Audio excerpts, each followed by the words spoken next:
Lower Manhattan today, Sean Diddy Combs thought his, quote, fame, wealth, and power put him above the law as he led a criminal enterprise for 2 decades, using, quote, power, violence, and fear to carry out brutal crimes. All right, let's get into it, because the streets of Hollywood are buzzing and the tea is scalding hot.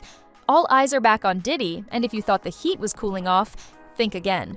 The prosecution in his case has officially wrapped things up and is now prepping for closing arguments. That means we're about to see this entire circus come to a head, and the stakes could not be higher.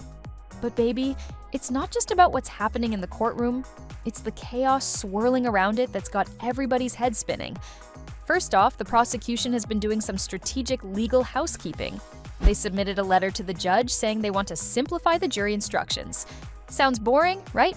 Wrong. This is a calculated move to avoid confusing the jury, who are already drowning in charges, allegations, and RICO-level drama. They're basically telling the judge, let's drop the attempted language. He didn't attempt kidnapping or arson, he allegedly did those things. So if you're reading headlines that charges are being dropped, that's not the case. This isn't a walk-away free card for Diddy. It's more like, let's cut the fluff and hit them with the cold, hard facts. Prosecutors spent hours summing up the sensational month-long trial of Sean Diddy Combs. They say the music mogul actually ran a criminal enterprise, sometimes using his employees to commit arson, kidnapping, bribery, and sex trafficking. Now, here's where it gets even juicier. According to legal insiders, the jury could begin deliberations as early as Monday. That is, if everything wraps up by Friday. But let's not forget, Monday is dangerously close to July 4th weekend, and we all know no one wants to be stuck in court when they could be out grilling and watching fireworks. That kind of timing? It adds pressure, serious pressure. And that pressure might just push the jury toward a verdict faster than anyone expected. But don't assume this is going to be cut and dry. We're talking about a mountain of testimony, over a month of courtroom drama, and an avalanche of witnesses. From emotional accounts to salacious details, it's been a full-blown Hollywood production. And some of those testimonies? Absolutely damning. People who were once loyal are now flipping the script. The image of Diddy as the untouchable mogul is crumbling, fast. The jury saw evidence like photos of guns found in Diddy's home, shocking video showing him dragging Ventura through a hotel hallway, and this voice message he sent to Jane. I don't have no time for no games, baby girl.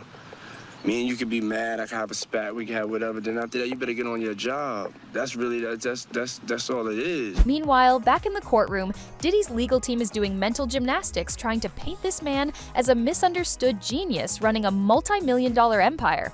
His defense attorney tried to sell the jury on the idea that women like Cassie were willing participants, as if consenting to a relationship means consenting to being humiliated, abused, and manipulated. The defense literally compared violent, degrading acts to enjoying strawberry lemonade. Yes, that actually happened.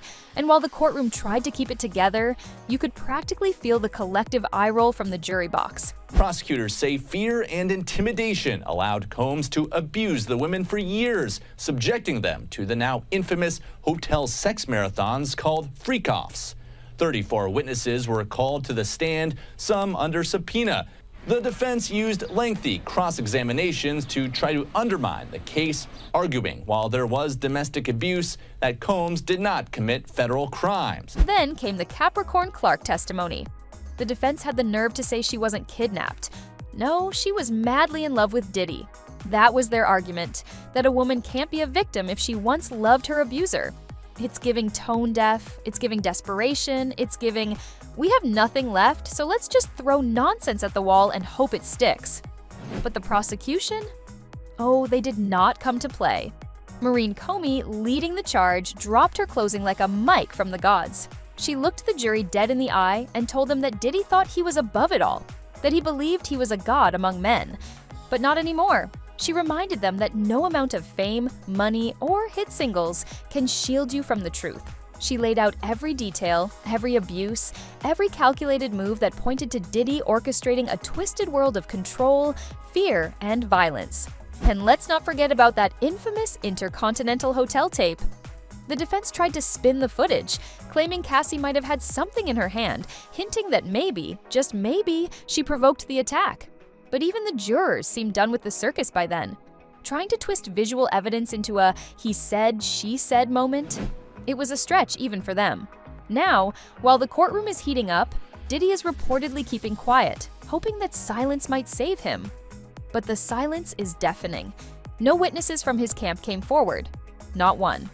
His legal team rested their case without calling a single person to the stand. That's not confidence. That's fear. Fear of cross-examination, fear of exposure, fear that the truth might slip out from someone who isn't prepped to lie under pressure. Let's be real. Diddy is facing charges so serious, even the most hardened celebrities are distancing themselves. There's talk of drug trafficking, prostitution, bribery, coercion, witness tampering, and so much more. These aren't tabloid rumors anymore. They are court-documented allegations that have left even his most loyal fans stunned. And now, all of it lies in the hands of a jury who has sat through weeks of testimony, who have heard from women who say they were lured, abused, and discarded, who have seen the bruises, who have read the contracts, who have watched the videos. These jurors are being asked to decide whether this man ran a criminal empire disguised as an entertainment powerhouse. It's all leading to one major question: will justice be served? Will the jury believe the stories of survivors, the patterns of abuse, and the chilling coincidences? Or will celebrity and charisma once again find a way to wiggle out of accountability? With the 4th of July fast approaching, the clock is ticking. No one wants to be stuck in deliberations over the holiday. That kind of pressure has been known to push juries toward consensus. And this one is no different. Don't be surprised if we get a verdict faster than expected. One thing's for sure. No matter which way the gavel falls, the myth of Diddy as an untouchable icon is shattered. Whether he walks free or walks into a cell, his legacy has already been rewritten. The industry is watching, the public is watching, and most importantly, the survivors are watching, hoping their voices were finally heard. So keep your eyes on the headlines because the next few days are going to be wild. And if you thought this story couldn't get messier, just wait. The real fireworks haven't even started yet. If you're just as hooked on this saga as we are, hit that button and subscribe. You won't want to miss what happens next.